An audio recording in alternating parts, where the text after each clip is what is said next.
அரைக்கீரை சாம்பார்.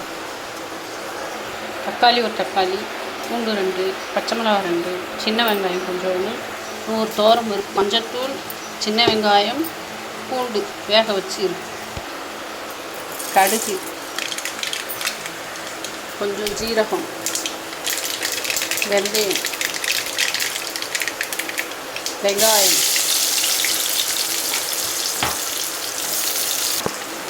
பெருங்காயத்தூள் தேவையான அளவு கொஞ்சமாக போட்டுக்கணும். பூண்டு இந்த மாதிரி போட்டு வதக்கினா நல்லா வாசனையாக இருக்கும். கீரை சாம்பார், அரைக்கீரை சாம்பார். பச்சை மிளகாய், தக்காளி, கீரை,